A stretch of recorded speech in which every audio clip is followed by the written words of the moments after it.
So we'll move on to another thing.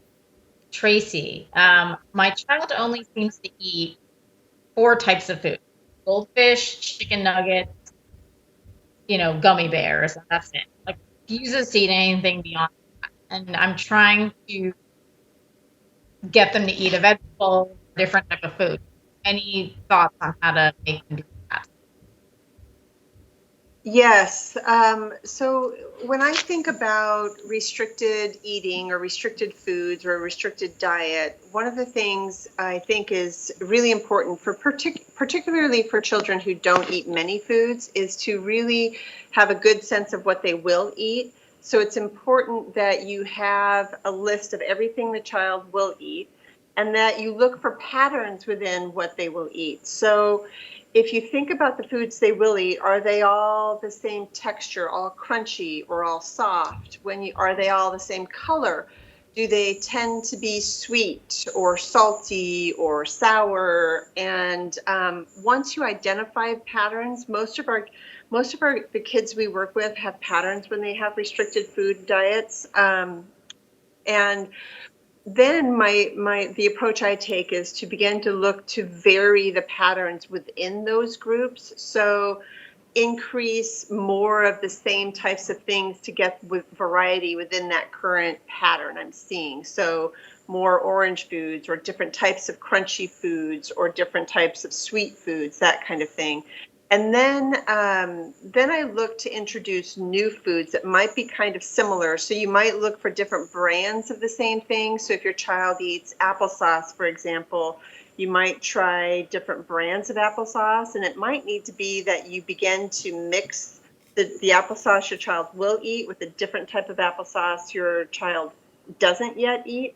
And then I think the other thing that's important is to not be afraid to try new things. Or excuse me, to try new things and to provide rewards for eating foods, because the focus right now isn't an expectation of establishing a high nutritive value in the diet. The focus is really to get the child to be accepting of and willing to try new foods. And so if you can set aside your expectations about having a diet that's healthy and really just focus on getting more types of food within the diet itself, then I think you eventually will get yourself to the point that you've got a more nutrient-filled diet. So let's see, I think we can talk about fading in expectations for the diet at a later time.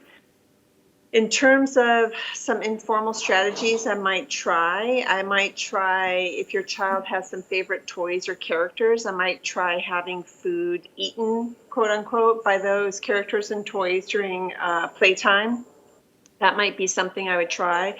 I would also have foods readily available and visible. And that might seem a little wasteful initially, but when you have food around and visible, sometimes, especially if you snack without thinking about it, and I put that in quotes because I would recommend that you often reach out and consume foods that are available and set out around your house or the play area. And then food games. So there are some websites that have great food games, and then there's a website that has a plate. It's called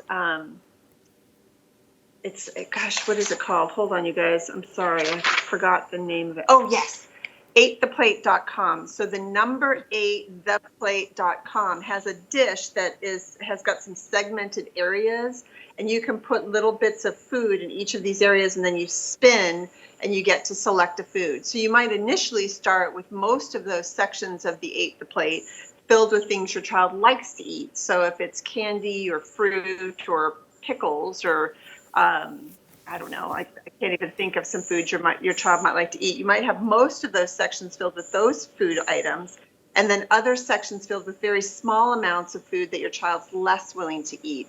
So you randomly get to eat and pick whatever, and then as you move on, you move from eating favored foods to less favored foods, maybe foods of different type or different brand, and then eventually on to foods that your child hasn't eaten in the past.